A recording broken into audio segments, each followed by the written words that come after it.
ہر وقت مسکراتے رہنے والے جمیل چچا پوسٹ آفس میں ملازمت کرتے تھے۔ تنخواہ درمیانی تھی۔ لاہور میں چھوٹا سا گھر تھا۔ ایک پرانی موٹر سائیکل تھی جس پر آنا جانا ہوتا تھا۔ اللہ نے ایک بیٹی سے نوازا تھا اور ایک بیٹا بچپن میں ہی وفات پا گیا تھا۔ ایک بزرگ رشتہ دار کو اپنے گھر لے آئے جن کا کوئی سہارا نہ تھا۔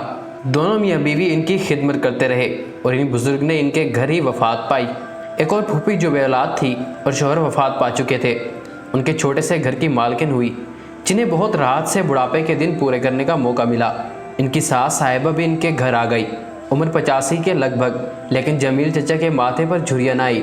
نہایت اخلاق اور خندہ پیشانی سے انہیں گھر کا سکون مہیا کیا۔ ان کے بعد وہ اپنے چچا اس گھر میں لے آئے۔ عمر 90 سے تجاوز کر چکی تھی اور ان کا آخری وقت بھی ان کے گھر آیا۔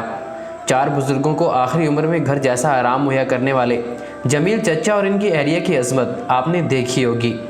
اس حالت میں جسمانی بیماریاں اور کمزوریاں جگہ بنا لیتی ہیں اور انسان کی طبیعت میں عموماً چڑچڑاپن آ جاتا ہے، لیکن جمیل چچا کے ماتھے پر جھریاں نہ آئی اور ہمیشہ مسکراتے چہرے کے ساتھ ہی نظر آئے۔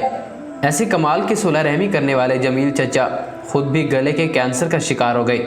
کینسر تیزی سے بڑھتا جا رہا تھا، آواز بیٹھنا شروع ہوئی اور آپریشن کے بعد بالکل ہی بند ہو گئی۔ اس تکلیف دہ بیماری میں بھی چہرے پر مسکراہٹ رہتی۔ اللہ نے ایسے شخص کے لیے کیسا بندوبست کیا کہ ایک بھتیجا اس بیماری میں ان کا سایہ بن گیا اور اتنی خدمت کی کہ بیان سے باہر ہے۔ چچا جمیل کاغذ کی چٹھیوں پر لکھ لکھ کر باتیں کرتے تھے، حسب حال شعر بھی لکھ دیتے تھے۔ اس عزم و ہمت کے پیکر نے 2 سال بیماری کاٹی اور اللہ کو پیارے ہو گئے۔ بیٹی کی شادی کے بعد داماد نے ان کی بیوہ کو بھی اپنے ساتھ رکھ لیا اور وہ بھی بڑھاپے میں دربدر ہونے سے محفوظ رہی۔